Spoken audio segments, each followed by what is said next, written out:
myself again.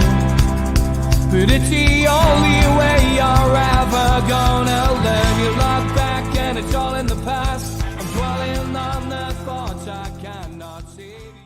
Good morning, welcome to NUFC Matters, Tuesday morning, and it is a happy new year, and welcome back to Ross Gregory. How are you?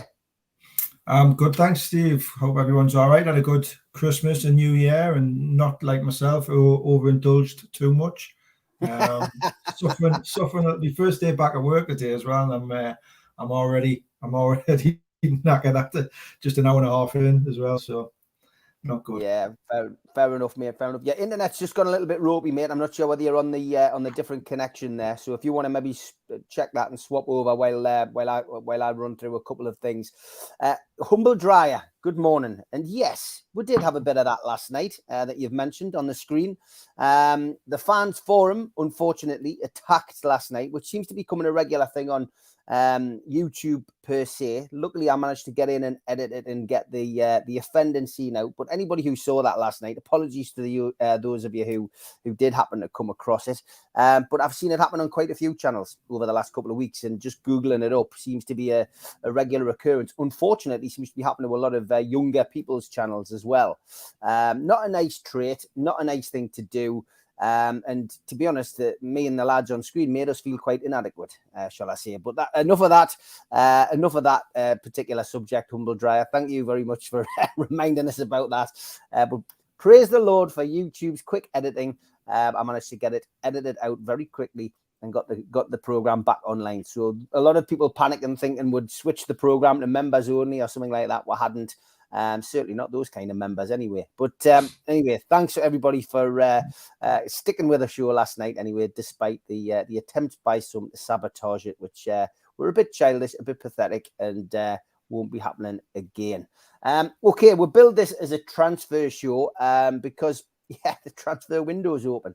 And I've got to be honest, my first question to Ross was simply going to be, will he be swapping the white shirt of Madrid behind him for a black and white shirt with Ronaldo 7 on? Look, I can answer the question myself, Ross, because I know it's absolute BS. Somebody has described it in the chat.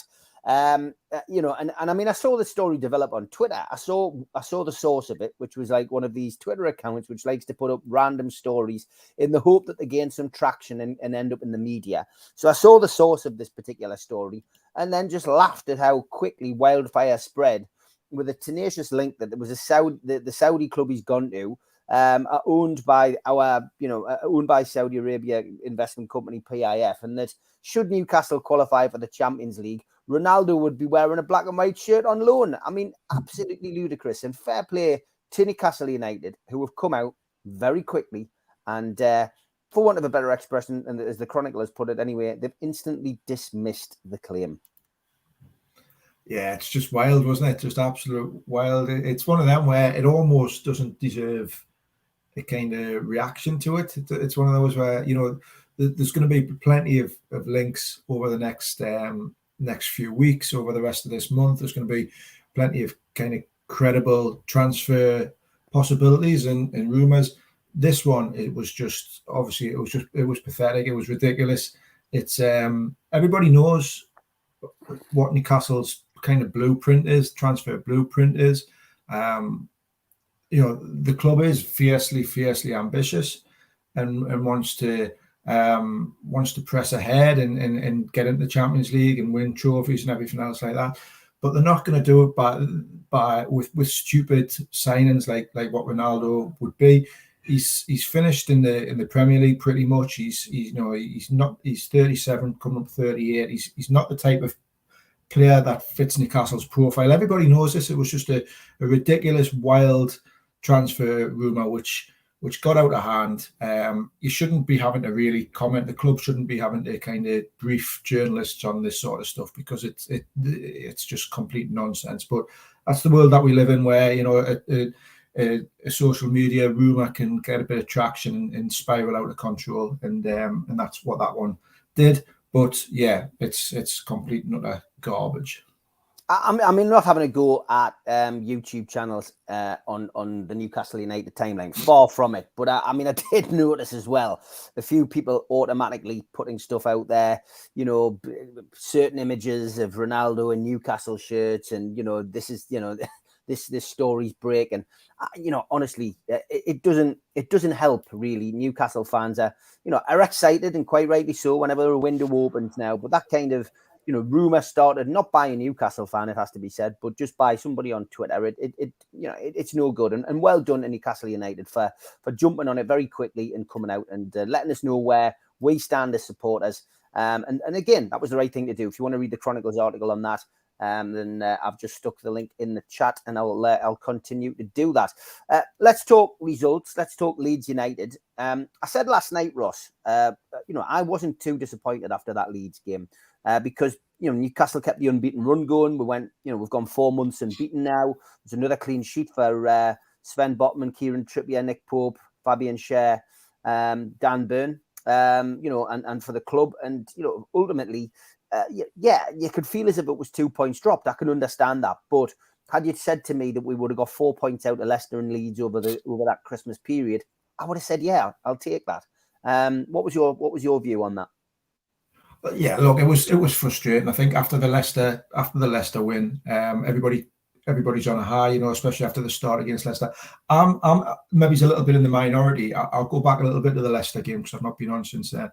I wasn't massively impressed with us against Leicester. I thought we started off really well and had a good kind of first 15 minutes, and then, you know, I thought Leicester were decent, just in between each box. You know, they didn't have the finishing power in one end, and, you know, they looked a little bit frail defensively in the other. I don't think Newcastle played particularly well, but I can understand everyone was buzzing and on a high after that win. There's going to be bumps in the road. There's going to be little blips, and you're not going to win every game. Teams are going to come to St James's Park in particular and look to frustrate Newcastle. Look to you know, be very solid defensively and try and waste a bit of time and try to aggravate and upset and disrupt a little bit. And Newcastle now in that position, you know, a lot quicker than what we probably thought they would be. But they're in that position where they've got to get used to that. They've got to get used to teams coming in with that kind of defensive mentality, which is what Leeds kind of came with. But look, it's not going to be plain sailing. Newcastle, unfortunately, at the minute aren't at the level where they can just blow every team away. They're not at that level. And to be honest, we've said this before, coming off the back of the World Cup break, we don't know how teams will pick up again, what the momentum will be like, whether they can retain that, whether it's something that's going to take a few players a little bit of time to get back up to pace, so on and so forth. You know, and that's the same with every club. So yeah, Newcastle drew against Leeds and were frustrated and disappointed and missed a few chances and probably should have won it. But then Man City go and draw against Everton. You know, Chelsea draw against Forest. Spurs get beat by Villa. It's not going to be plain sailing. It's going to take teams a bit of time again to get up to speed. And there's going to be some interesting results over the next couple of weeks, I think, as well, until it all settles back down again.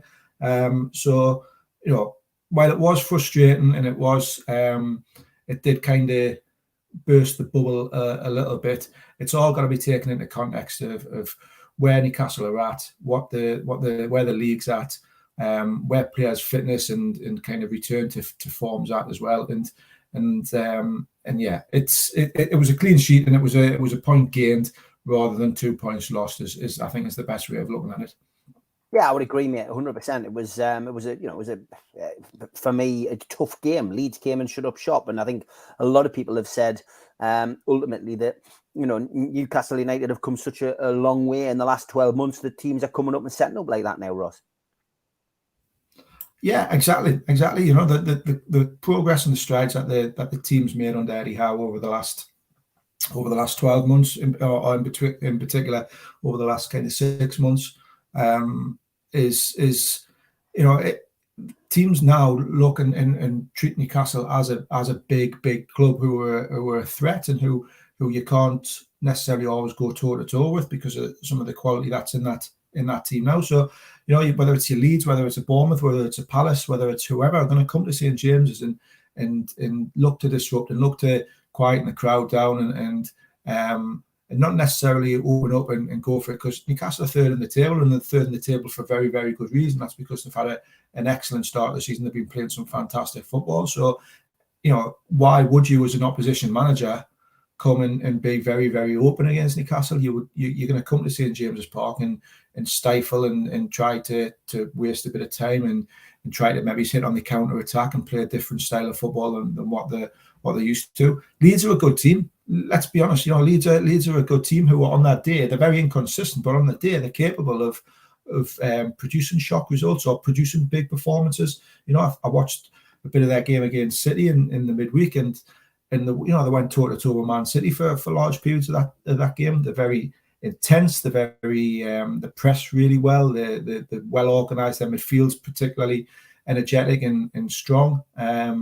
And you know, they're not an easy team to break down. I think Newcastle probably should have done better and should have won the game, obviously. But you know, that's the Premier League. It's not going to be any real walkovers, I don't think, and certainly not for Newcastle. I don't think Newcastle are in the position now where they can expect a steamroller every team, expect to walk away with games. I don't think there's any real gimmies for Newcastle at the minute. No, definitely not. And, you know, it was just one of those situations. It happens every now and then. You know, you're going to come up against a team that ultimately is going to, you know, it's going to park the bus. And like I've said on this show a couple of times now already, you know, it's a compliment to Newcastle. And Newcastle United need to find a way around it, of course. And I'm sure they will as time goes on and as, you know, more players, join the club and some depart. It's going to be interesting times. Again, since we last sat down and spoke to each other, we've had an injury to John Joe Shelby, which is a blow. But I would say it's a blow more for him than a blow for the team. And I know that isn't intended on being cruel, but you know, he's got his future to think of. He needs to play 2 more games before that closing his contract is launched and he gets a new contract. And Newcastle have got a transfer window where they could potentially bring in a midfielder, which would mean that he could end up a little bit further down the pecking order and may not get a chance to play those 2 games. So, you know, it's a blow for him, isn't it, really? It is. It's a blow for him. It is. He's obviously struggled this season with his fitness and with his injuries. He is somebody that Eddie Howe likes, you know. So I do still think he has a future at the club. But until that contract situation is resolved, then it's obviously always going to be a little bit uncertain. It's an interesting one because Newcastle, I think, would have had a plan going into the transfer window going into this month in terms of where they wanted to strengthen and what they wanted to do. And has John Joe Shelby's injury changed that a little bit? Perhaps. You know, it depends how long he's going to be out for. If it's 4 to 6 weeks, then they might think we can just get by without it. If it's a bit longer, 6 to 8 weeks, or even a bit longer, then it potentially changes what they look to do in January. I don't think there's any doubt in people's minds, in most people's minds, that Newcastle do need a little bit of strengthening in that central midfield area. Bruno's obviously in there and is fantastic in there, but he's better for me. He's better served as that kind of number 8 rather than the 6 who sits in front of the back four. I think he offers more as a creative force rather than just as a defensive midfielder. So I do think they need somebody who will sit in front of that back four, protect it, get on the ball and make things tick from there. And Bruno can do that, but that was the kind of the role I think that was earmarked for John Joe Shelby, to sit in that role and allow Bruno to push on a little bit more. So will they look now to bring somebody in the transfer window? It's a possibility. It definitely is a possibility. And like you say, that would push Shelby further down the pecking order when he does return. Lots of questions coming in about transfers, so let's get to your questions in the chat. Tom Dixon was first in. Ross, is there any news on Maddison or Tielemans? Do you think they come? Ben Jacobs has gone with a line that Newcastle are definitely interested in signing Tielemans this month. Are we not looking to get somebody better than him? I mean, I can give you what I've heard, from somebody who I would say is a reliable source, and that is that the interest in Tielemans isn't as concrete as Ben Jacobs seems to be making out. Now, I've been on the show on Saturday, and things can happen quickly, of course, but I don't think Tielemans is Newcastle United's in Newcastle sights. I believe that he's not the kind of player that tracks back, and that's what knocks him on the head. And I guess until we get to the bottom of Maddison's injury, and how serious it is. I mean, we haven't heard anything about the scans or anything from the Leicester point of view. We don't know why he's been out, why he's been missing. But I would imagine that until that gets sorted out, then any move for Maddison is going to be curtailed as well, Ross.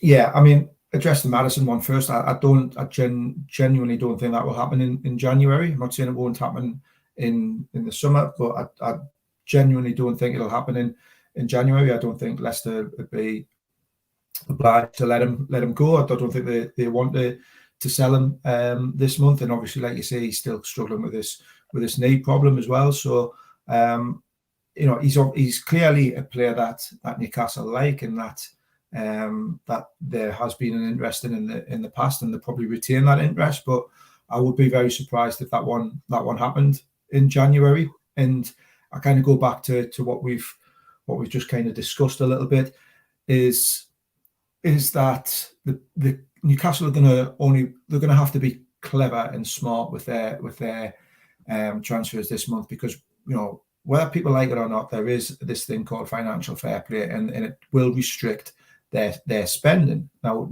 that's what they spend now in January might impact on what they then are able to spend in the summer. So they're going to have to be cute, and they're going to have to be smart, and they're going to have to be clever with what they do.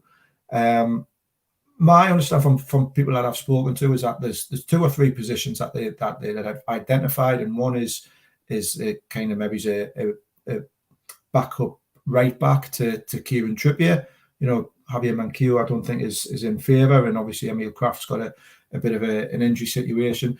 Then there's the defensive midfield position, which we've talked about, and then there's a kind of another forward attacking player, whether it's a kind of that wide forward or whatever. Obviously brought Alexander Isaac, however you want to pronounce it, in the summer, and hopefully he'll be back fit in the next few weeks. So it's then about priorities. Now, where does James Maddison fit into that? Is he become a priority for January? That type of player, that type of creative player. I think, you can look at the Leeds game and say Newcastle crying out for someone like a Maddison, someone who can break that defensive block down and unlock it, have that little bit of kind of creativity. But I'm not completely convinced that it's a priority for Newcastle in January is to bring in that type of player. I think there's other priority areas for them. I may be wrong, but that's how I see it. In terms of Tielemans, I'm similar to you, Steve. I've not heard anything concrete about Tielemans. I think it's an obvious kind of link, in the sense that he's available on a free in the summer, and he's plays in that central midfield area. But I've not heard anything concrete about him. I think he's a player that Newcastle like in Eddie Howe kind of rates. But again, I'm not convinced he's a priority for the position that they're looking for, which is that kind of defensive midfield. Enforcer, not enforcer, but somebody who will protect that back four, who'll play that kind of number 6 role, and that's not really Tielemans for me. He's a bit more of a forward player from that midfield. He's a bit more of an 8, so I don't necessarily think he fits the profile of the player that Newcastle are looking at this month. Yeah, happy birthday to Darren and Roger in the chat, both hitting the 45 mark. Well done, lads. Halfway there. You talk about the defensive midfielder. Ross, it is an interesting one, that, a number 6 potentially. Would that see, in your mind, Bruno being pushed further up for the remainder of the season? Yeah, I think so. I think that's his preferred position. I think he can. He's an exceptional player, Bruno. I think he can slot into 2 or 3 different positions if he wants. He can play that 6. He can play the 8. He could arguably probably play a little bit higher as well. Maybe as a 10, but I think that 8 role is his better position. I think he's a bit more box to box. I think having him sit in front of that back 4 restricts him a little bit when he wants to push on. And I'll go back to the Leicester game. I thought at times in that first half, when Bruno was pushing on and trying to get involved in the game a little bit higher up, it left Newcastle a little bit susceptible to breaking and counter-attacking, and Dewsbury Hall got himself into a couple of good positions, and Perez, when he came on, did as well. And they got it Newcastle's back four a little bit too easy for my liking at times in that first half. So I don't think it's natural from just to sit in front of that back four and do that role. I think he's more of a box-to-box type of midfielder. So yeah, I would say somebody ultimately, whether it's this season or next, somebody coming into that kind of that defensive midfield role and freeing Bruno up to be a little bit higher up the pitch and get involved in different areas. Yeah, I would agree, mate. I think it's definitely an area we'll be considering. There was another comment. Dubravka, Darren asks about. He says, any treatment Dubravka could be used in the Maddison deal? I mean, this is a question that I've posed as well on social media over the weekend. Dubravka coming back, it's a strange one. His comments about signing for a better club, bigger club when he went to Manchester United on loan clearly pushed a few Newcastle fans' noses out of joint. The guy was a great player for us in some fairly desperate times. You know what I mean? He's clearly kept us in the Premier League with some of his displays as a Newcastle player. He's come back. He's a Newcastle player. We need to support him if he does, stay at the end of the season and has to be called upon at any point in time. But there is a train of thought from a lot of Newcastle fans that he's been brought back. There's a reluctance to say what they're going to do with Karius, and maybe there could be a deal done, either a permanent deal and Dubravka goes permanently, or there could be a permanent deal with him going in the direction of Leicester and helping in maybe the Maddison deal if Maddison does move to Newcastle. What do you make of that? I'm the same as you, Steve. I find it really interesting, this one. I think there's two ways of potentially looking at it, and I don't have any insight into it whatsoever. So I'm just I'm just hypothesizing it a little bit. The first one obviously is that he's going to be brought back and then sold straight on and moved out, whether that's to Leicester, who, let's be honest, Leicester are desperate need for a goalkeeper. The goalkeeper they've got in the minute is a car crash. He's nowhere near Premier League standard for me.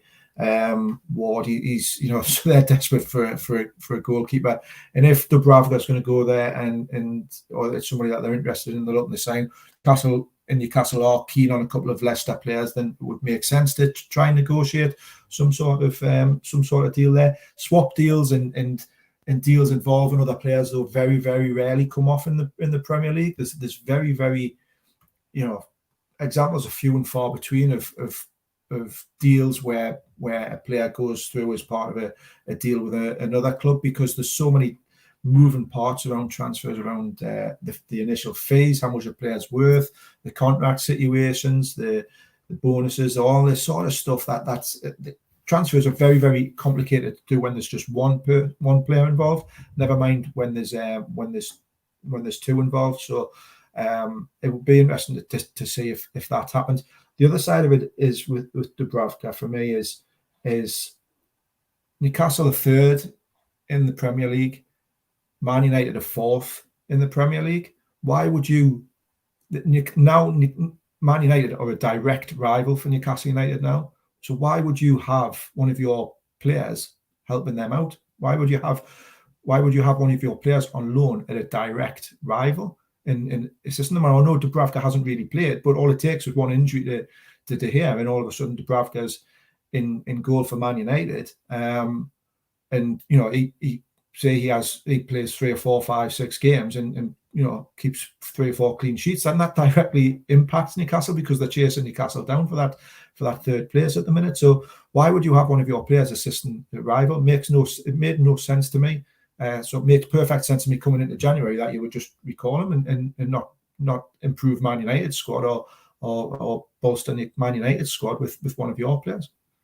Yeah, I agree, mate, completely with you on that as well. I think, I think it's a wise move bringing him back. But Carrier's status now, says Roger, ultimately, it's still up in the air. And I think that's why there's a lot of suspicion as to why Dubravka has come back to the club. And I think that'll all get sorted out over the next couple of days, to be honest. There is a rumour, says Darren, that Rodgers wants a new keeper at Leicester as top priority.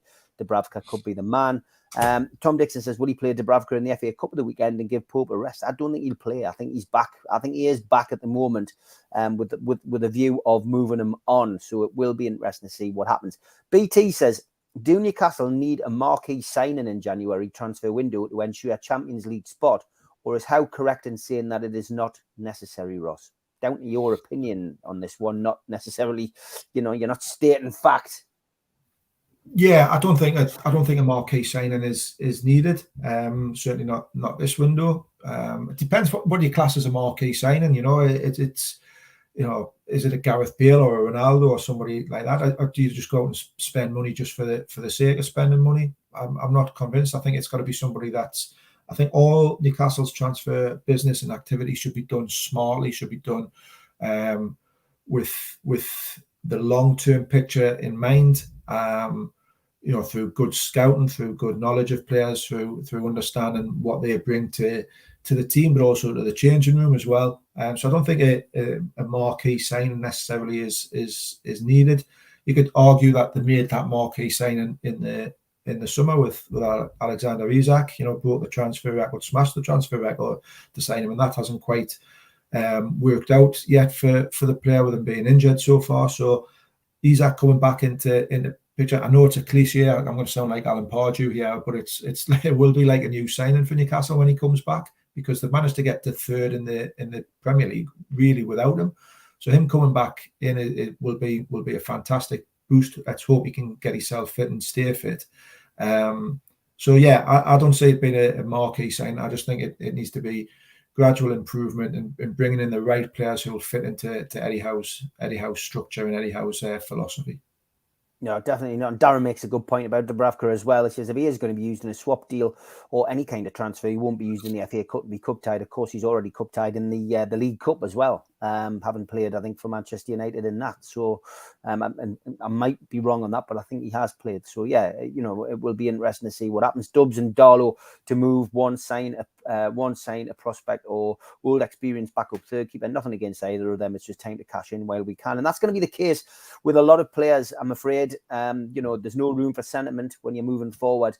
And ultimately, that's the thing we've got to remember, that, some of these players, they've been good servants to the club, but, ultimately they will at some point have to move on for us to bring in new players. Okay, halfway through the show, time for the ad break.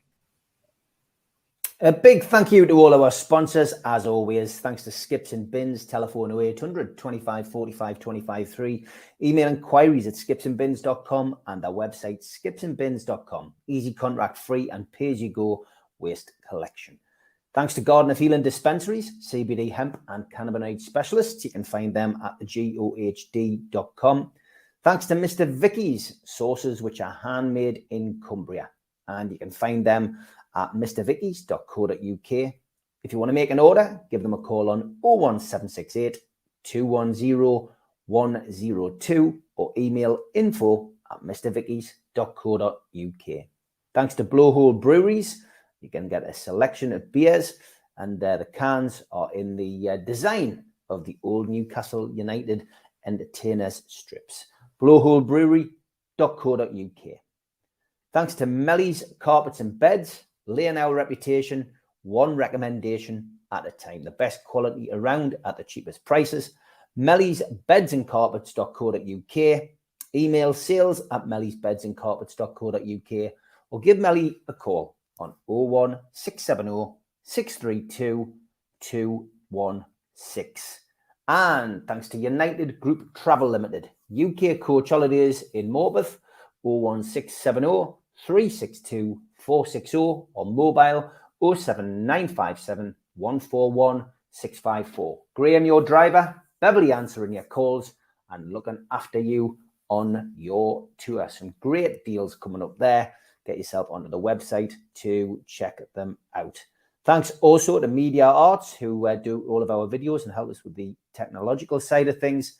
And thanks to qtechshop.co.uk, the makers of pool tables and snooker tables in Wallsend, Newcastle, and the guys who run our website, NUFCmatters.com. If you want to subscribe to the channel, then hit the subscribe button below. Hit the thumb up, which is the like button, which does us a big favour with the algorithm. And click share. Share it to Newcastle United Facebook groups or Twitter accounts or your own social media to help our community grow. And if you want to join the channel, hit the join button. And for as little as $1.99 a month, you can get some members-only videos and chances to win some fantastic prizes. We're also available as a podcast on iTunes, Spotify, Podbean, and the rest. Don't forget as well that we do events through NUFC Matters. And this one is the next event coming up, Friday the 24th of February, an evening with Newcastle United legend Steve Howie. Friday the 24th of February, Tyneside Irish Centre. And tickets are available at £50 from newcastlelegends.com. If you also go onto Voucher and search for the event, you can pick up a bargain on there. Don't forget, we also support the food bank on this channel. www.nufcfansfoodbank.co.uk is where you can find the Matchday Bucket. You can make a virtual donation to the Matchday Bucket 365 days of the year to keep helping the food bank in Newcastle. Well done to Barry Hogan and Political Bias, who have won the YouTube members ticket giveaway. There will be another question going up for members only on there. So feel free to join the YouTube membership. It's only $1.99. And you can win a chance, get a chance of winning some Steve Howie tickets for February. So get yourself on there. Dead easy to enter. Watch the video tonight, answer the question, and it is as simple as that. Okay, lots of questions building up in the chat. So any news on the Matt Target injury, says Tom? Not that I've heard, nothing more than what was reported over the last 24, 48 hours. He's obviously been struggling with a problem for a little while. It does kind of, I suppose, explain maybe the why he's lacked game time in recent weeks. I know Dan Burns in recent months. I know Dan Burns done very, very well, but I think there was a bit of a kind of groundswell of opinion that Matt Target deserved or was unlucky not to be playing more. But obviously that's part of the reason. Newcastle, fortunately, are fairly well stocked up with left back options. Dan Burn obviously has been playing very well there. You've got Jamal Lewis, who's obviously been out of favour, and Paul Dummett. Not sure on Dummett's injury situation and fitness position at the minute as well. But Trippier and Javier Manquillo can all play on that left side as well. So fortunately, it's an area that Newcastle are pretty well stocked up at the minute. But at the same time, Matt Target's a very, very good player. So let's hope he gets back to fitness pretty soon. Yeah, I'm sure he will, and it is a position that we're struggling a little bit with now, especially with the fullback situation on the right hand side with Kraft injured as well. I want to know who was jumped off that chartered helicopter from Leicester 2 hours ago. Hey, George, I love a rumour like that. We'll wait and see. Could just be somebody coming to do some business in Newcastle. Who knows? David Cook, good morning, says, can Ross clarify the Kual work permit status? Various stories are out there. I mean, he's on his way to Newcastle, should be here by now, going to train with the team, isn't he? And then it looks as if he will go out on loan. And while we're talking about that, Gavin suggests that Borough might be the place for Gareth Kual for the rest of the season under Michael Carrick. Good shout, that, Gavin. I've not heard anything on Kual's work permit update. They will have to obviously apply for one and go through all the kind of the international red tape and everything else like that. And I assume it's been done already, but I've not heard anything there, so I can't really update on you for you on that one. I will try and find out, and if I hear anything, I'll put something on Twitter or let you know. In terms of where he goes out on loan, he will go out on loan. I think that's fairly certain. Whether he needs to, if he can't get a work permit for England, then going to somewhere like Borough's obviously a no-go, and it might be that he goes to somewhere else in Europe. But Borough wouldn't be a bad show because it's close enough to be able to keep an eye on him, and they are having a really a real renaissance under Michael Carrick, who's done a fantastic job since he went in there. So yeah, we'll just wait and see. Newcastle are very optimistic about Quill. I think they've got themselves a real talent there, but he needs to be given a little bit of time to bed in, and hopefully we see the benefits of that over the next 6 months. And then when he comes back in the summer and ready for the start of next season, they might have a player on their hands. Yeah, David says ridiculous reaction by Newcastle fans after Leeds game, turning on players, previously bigging them up. While supporters can be our strengths, they can hinder too with unrealistic expectations. We covered this on the fans forum last night about fickle football fans. It's not just something that happens at Newcastle, Ross. It happens, with fans all over the world. And yeah, again, it's just because of social media. We wouldn't see this kind of reaction if people weren't on Twitter, Facebook, etc. It doesn't happen in the bars and clubs and stuff in Newcastle that I go to. Everyone has an opinion, but there's not an overreaction when you're standing having a pint with somebody in a bar. Yeah, it happens everywhere, doesn't it? And the expectations at Newcastle have been raised because of the first half of the season. But I go back to what we said at the start. There's no divine right to win every game. There's no divine right to blow every team out of the water. There's going to be some kind of bumps in the road, and Leeds was obviously one of those. But there's two ways that you can look at it. A season or so ago, this time last year, that might have been a game that Newcastle would have lost. Never mind got a point from. So there's always a little bit of overreaction. I do think that if you take social media as a barometer, then you're being a little bit foolish, I think, because it just wants to polarize social media. Everything's either black or white. Everything's grey, or there's no grey. Sorry, there's no in between. There's no real scope for nuance at times on social media. So yeah, get yourself in the pubs and the bars and have a little bit of debate there with reasonable and like-minded people, and you'll see that most Newcastle fans were understandable about where the situation, where the club is and the situation that they're in at the minute. And so Leeds has just been one of those, frustrating, but that's football for you. Morning to RJ Magpie 68, new face in the chat. Welcome, mate. Any news about outgoings, Ross? Again, I mean, it's it is the transfer window, which means there can be outgoings as well as incomings.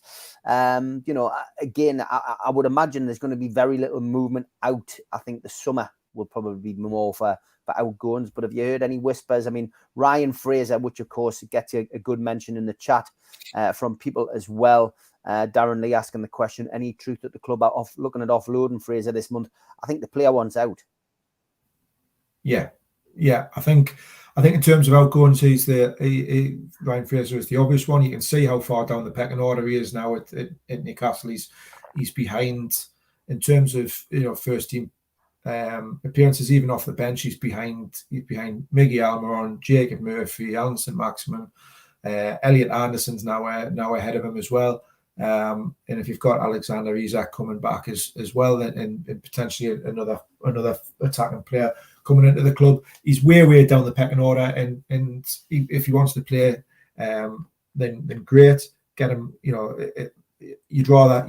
I think as players, you'd rather have players like that who want to play rather than just sit and pick up the money for doing nothing. So I do think he's one that is probably the most likely to go out this month. I do think there'll be one or two, but it'll be closer to the end of the month, with maybe the odd loan deal later on in the final days of the window, or even final hours of the window. Newcastle just got to be careful, because until you bring somebody else in, you don't want to weaken your squad too much and let players go early in the window and find that you haven't got replacements lined up. So I do think there'll be one or two departures, but probably later on in the transfer window, and potentially just loan deals as well. Yeah, I would agree. Tom Dixon and a couple of others in the chat been asking about the under-21 manager's position. I think Newcastle putting somebody in charge. I think it's just his name is gone. Is it Ben? Ben Dawson. I think Ben Dawson. Yeah, that's who's going in temporarily, Dawson, isn't it? But are there any new names in the mix for the position? Asks Tom and David. So I've asked around on this one over the last kind of 24, 48 hours, and I've not heard too many new names. I think this one came as a real surprise. I think it came out of the blue. Elliot Dickman's departure from the club. Certainly speaking to a couple of people in and around the know, they saw it as, you know, it was a surprise and a shock to them. So I do assume that the club have got a plan in place. I don't think they would have just you know, part company with Elliot Dickman without having a plan in place. Dan Ashworth will obviously head this up, and then he'll take the lead role on getting a replacement in on the 21s. Dan Ashworth is very, very big on that youth football. He watches a lot of under 16s, under 18s, under 21s football. I think he's got a real kind of clear vision in his mind of what he wants from the coach and what he wants from that structure and strategy. So I wouldn't be surprised if there is somebody lined up. But at the minute, Ben Dawson will be holding the fort, and Ben's highly thought of at Newcastle as well. So it might be that he gets a bit more of a permanent run at it. But yeah, it was an interesting one. Came right out of the blue, that one. Yeah, no, it definitely did. And a lot of people suggesting maybe we should look a bit closer to home to fill the position. Steve Watson, Lee Clark. Yeah, I've you know, them names I think were always going to get mentioned. I would be surprised if Newcastle did go down that route. I would be surprised.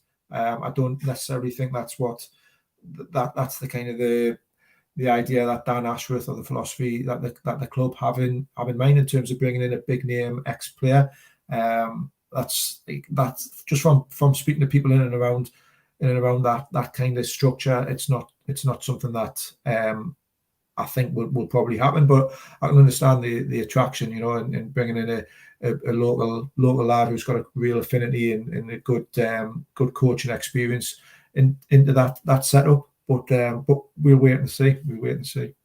Yeah, we do. I mean, and again, no room for sentiment in that kind of appointment either. Let's face it. So it will be interesting. A couple of people, Stuart Wildblood, saying any news on the Brazilian lad Varela, which was apparently in the mix yesterday on some news outlets.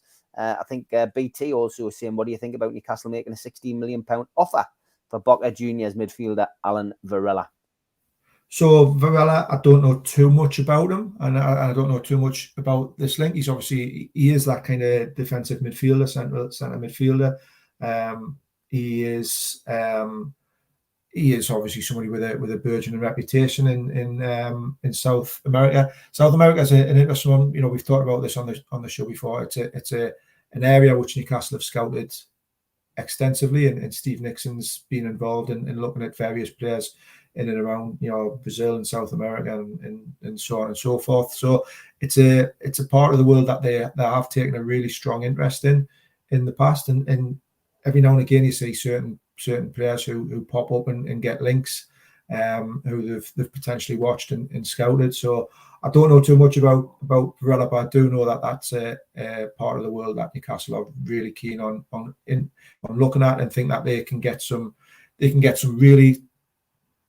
really exciting and good young talented players at probably a fraction of the cost that they might be if they were scouting them in Europe.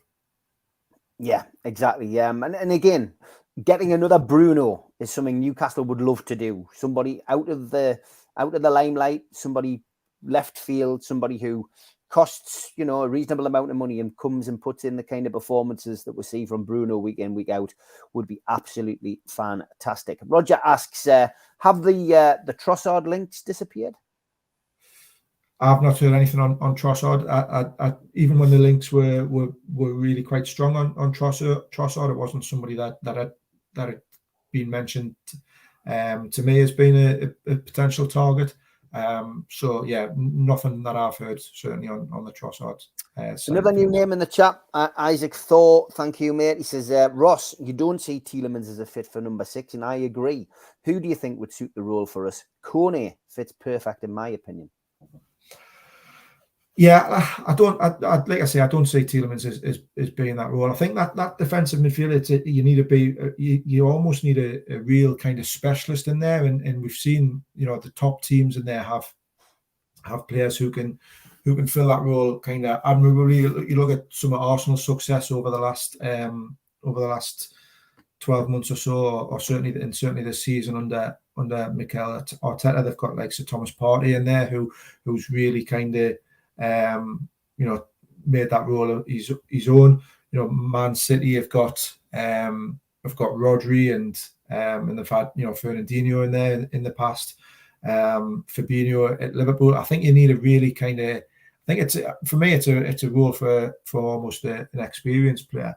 I do think it's a key role in the modern game. Who do I think would fit in there? I don't know. There's various different players. I'm a massive fan of Declan Rice, but he'd be well out of Newcastle's price range at the minute. But that sort of modern player in there who can sit in front of that back four. Newcastle were linked obviously with Jorginho as well over the last few days at Chelsea. He's out of contract in the summer. I saw that link and I don't know anything. I don't know how true it is or not, but I thought that makes sense to me. Get somebody like that in, a real, you know, a winner, somebody who's played at the highest level, who maybe be on a free. Newcastle aren't shy in signing, you know, 30, 31-year-old players these days, because, you know, they've shown that with Kieran Trippier that if the right deal is there and it's the right player, then it makes sense. You know, Jorginho for me would be fantastic in that role, but I do appreciate that he's probably going to go back to Italy in the summer when his contract runs out. But yeah, it's a pivotal role for me in that midfield engine room, and you see all the best teams have really strong players in there. Yeah, they do. Talk about Trossard going to Arsenal, says BT. Not sure what your source is, mate, but interesting.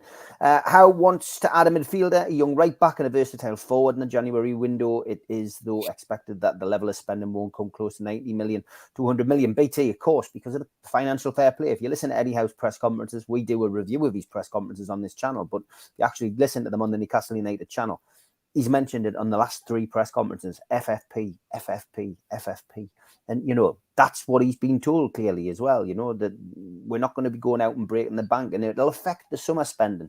And clearly Newcastle are looking at this and saying, right, if we need to strengthen, we can. We need to watch what we're doing, though, because we don't want to, muck up the summer spending. And that's what they'll do. There's contracts up. There'll be players going out in the summer. We know that, and that is that is the way it is at the moment. Peter G, another new name in the chat. Welcome. Any news on the bids for the young lad at Sunderland, Charlie Rigg? It's an interesting one, that, isn't it? A bit of social media fallout over that. Some people saying, it's a disgrace that Newcastle should, be looking at taking this player, blah, blah, blah, blah, blah. But I mean, I haven't heard anything more concrete about that. Nothing in the local media about it. I would imagine it's, again, just another one of those rumours. So it's Chris Rigg. It's not Charlie Rigg for starters, okay. Peter. But he's right. So this is one that I've followed quite closely over the last year, and I've done stories on it at different points. So certainly over the last 6 to 8 months, I've done various pieces on it, going back to kind of March, April time when Sunderland under 15s won the Floodlit Cup against Crystal Palace. Sunderland have got a very, very strong youth team at that level. It was under 15s, to be under 16s now, and Chris Rigg is the jewel in their crown. He is seen as their best prospect from that age group, although they do have some other really good players in that age group as well, who all get a little bit of attention. Newcastle are interested in bringing Chris Rigg into the club, but they will face competition from other Premier League teams who've looked at him. Everton have had a long-standing interest in him as well. But Newcastle are keen on Chris Rigg. He was on the bench for Sunderland the other day in their game at Blackpool on New Year's Day, I think it was. Yeah, it was New Year's Day, wasn't it? He was on the bench. He's still 15 years old, and he was on the bench for them. So he's very, very highly thought of. He's very, very highly rated. In the summer, once he's in the summer, he will be able to move to another club if he so wishes. He might decide that he wants to stay at Sunderland, and that's where his football progression in his career is best served staying at Sunderland. But there is a lot of interest in this lad because of how highly he is thought of. Newcastle might have to pay a fee. They might have to pay a fee, a couple of million. Ultimately, it might be staggered over kind of compensation payments, and depending on how well he does. And you might think, a couple of £1 million for a 15, 16-year-old is a lot of money, and it is. But let's be honest, these days it's a drop in the ocean as well for Newcastle. A couple of million in that sense. If you think you might get a 16-year-old who in 10 years' time or 5 years' time might be worth 20 million, 30 million, 40 million or whatever, it is a drop in the ocean. So he is there's a genuine interest there from Newcastle in Chris Rigg, and it'll be an interesting one to see how that one develops over the next 6-7 months. Stephen Kennedy, good morning, says, what's happened to the young West Ham right back who was supposed to be signing on January the 2nd? This is Ashby, isn't it? Who Yes. he's talking about. And still lots of talk about that. And West Ham fans not happy about Newcastle potentially nicking one of their young prospects. But I wouldn't say that's dead in the water. No, I wouldn't say so as well. Newcastle are, like we said, they are interested in bringing in a kind of right back, a young right back, somebody who can challenge Kieran Trippier in the next 12 to 18 months or so, provide a little bit of backup because of certainly with the Emil Kraft situation, injury, and Javier Manquillo not really being in the frame. Then I think they are looking at that right back position. I've not heard anything more on Harrison Ashby. I don't know how good he is. I don't know really that much about him other than that, that there is a bit of an interest there. But yeah, it might be another one that just develops over the next few weeks. Yeah, Alan says that the summer spend budget will surely be dependent on Champions League qualification or Europa. Keith's saying that Ross Stewart could be good strike and cover as a third forward. Another Sunderland player, of course, who is interested in a lot of Premier League clubs, it has to be said, Ross. He is, yeah. He's I think he's out of contract, isn't he, in the summer as well? So Sunderland have got a decision to make with Ross Stewart. Especially now that Ellis Sims has gone back to Everton on loan as well. So they've got a decision to make over Ross Stewart and whether they feel like they need to cash in now or they need to keep hold of him. If they're serious about a promotion push, it's going to be another interesting month for Sunderland and seeing who they bring in and who they let go. Because to be fair to Sunderland, they've had a fantastic start of the season, fantastic first half of the season with a very, very young squad. And Ross Stewart is someone who's attracting a bit of interest. I don't know if he's Premier League quality, to be honest. It might be that Championship or the SPL might be his next move. But yeah, it's going to be an interesting one from a Sunderland perspective, that one. Yeah, it is, and I mean they've got that striker on loan as well from Everton who might get recalled. Not a good transfer. He's gone back. Yeah, he's gone back. He's gone back. Ellis Sims. Yeah, not a good January if they lose Stewart as well. Like they'll be wanting to keep hold of him. And fair play to Middlesbrough as well. I've got to give them a shout out. They're flying high at the moment under Carrick. It's been a fantastic appointment and potentially could find themselves in the automatic places if they keep up this kind of form. Okay, Newcastle are underdogs tonight. They're going to league leaders Arsenal. It's been a weekend of underdogs, Ross, is the way I would look at it. We saw Brentford demolish Liverpool, and they did demolish them. No matter what Clippity Clop, as he's starting to be known on Twitter, says he genuinely just can't take a defeat, can he, that guy? He's all right when he's winning. But ultimately, as far as Brentford were concerned, they demolished Liverpool yesterday.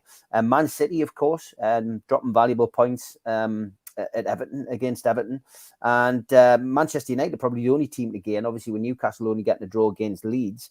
But yeah, this is an interesting game, and a few comments coming in. Would you keep J7 front three, Ross, or would you move him back to the middle? Tom's gone for his team selection: Pope, Trippier, Shaw, Botman, Byrne, Bruno, Willock, Joe Linton, ASM, Almiron, Wilson, which is his team for tonight. And Tell says, could St. Maxi be called in tonight? Imagine if he put in one of them big performances. Tom also asking what our prediction is, and also saying that we need to keep Martinelli and Saka very quiet. So it's a big game, this. Biggest game of the season. Eddie Howe yesterday said, as far as he's concerned, this will tell us where we're at. It's a big test for us, but the players are looking forward to it. It's a huge game, really. You would never have put at the start of the season, you would never have earmarked this game as first v third, I don't think, for various reasons. I don't think at the start of the season anybody realistically thought Newcastle would be in third position at this point in the campaign.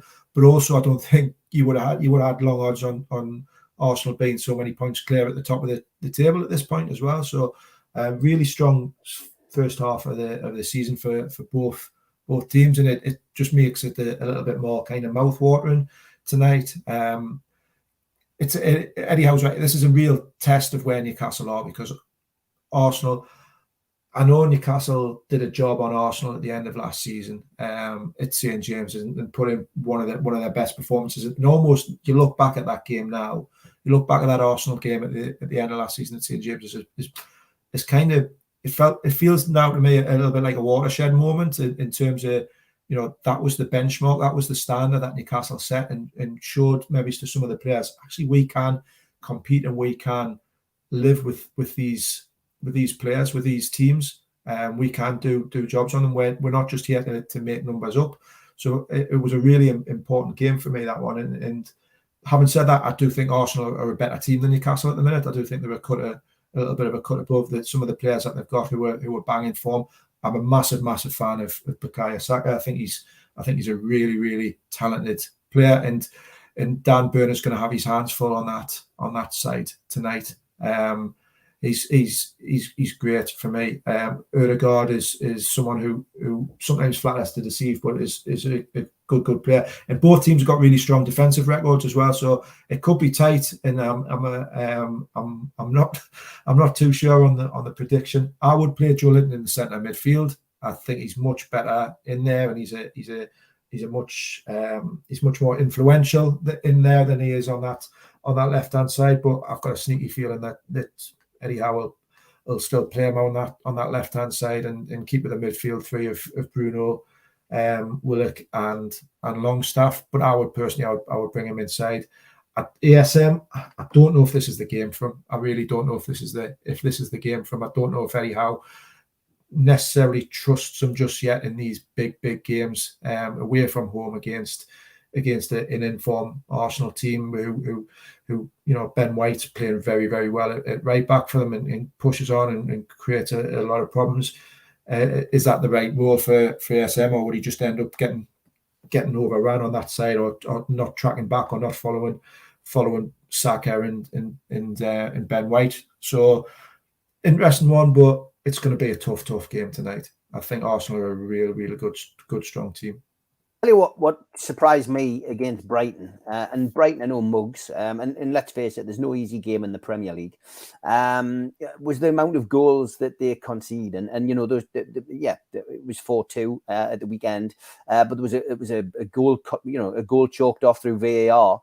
They look dodgy at the back, Arsenal, and if Newcastle can just find the right recipe up front, you never know. And Newcastle, their back four is very, very solid. We've seen it.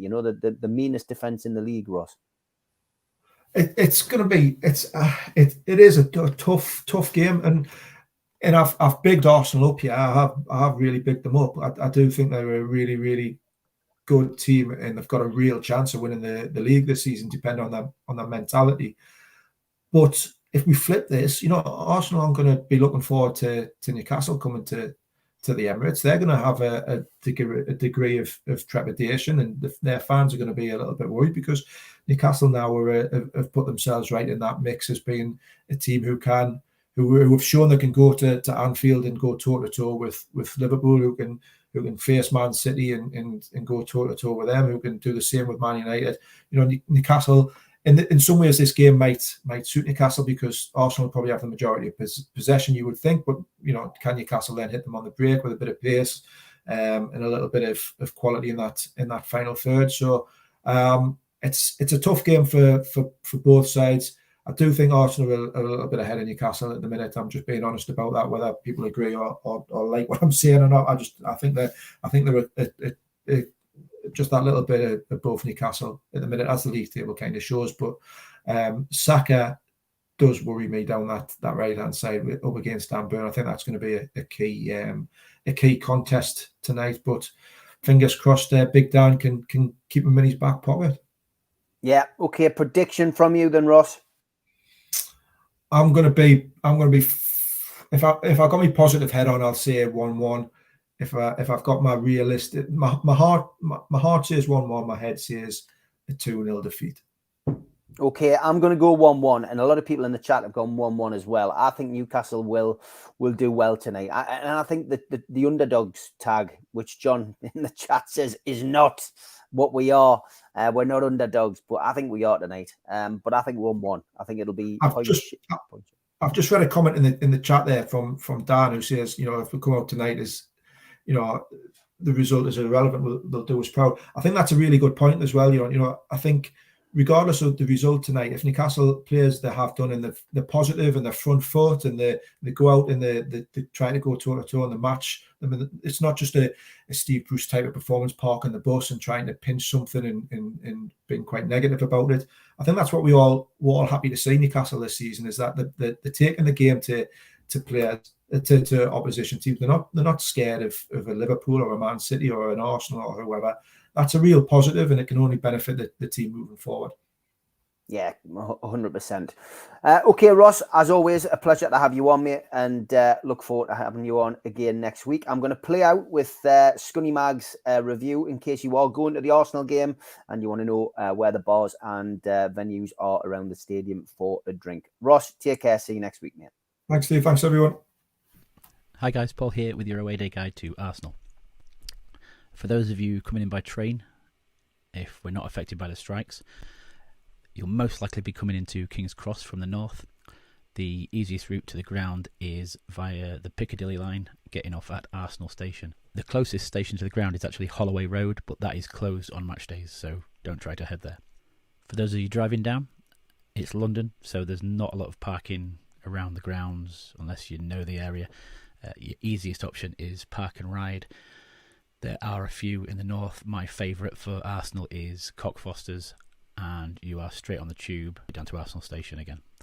Your postcode for Cockfosters car park is Echo November 4 0 Delta Zulu, and your what 3 words to the car park entrance is pump stuck hours. So if you have come in the tube, as you get closer to the ground, the 2 nearest pubs that are away friendly are actually just outside the Finsbury Park tube station, which is one step further on from Arsenal Station.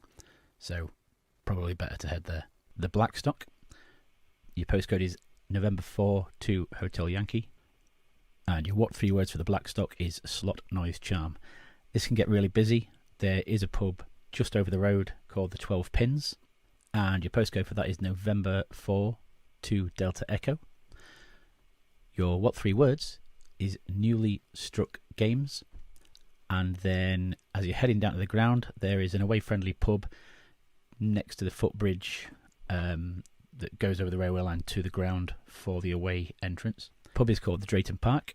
The postcode is November 5-1 November Delta, and your what 3 words is back serves tips, although that does get very busy, so you might be better holding off at one of the earlier pubs. Once you're ready to go into the ground, just across the road, there's a Tesco Express. Just around the corner from that, there's a footbridge. It'll take you over to the away turnstiles. The what 3 words for the start of that footbridge, because it's easy to find, is twist, fetch, list. And the away fans are housed on the south-east corner of the ground in the lower tier.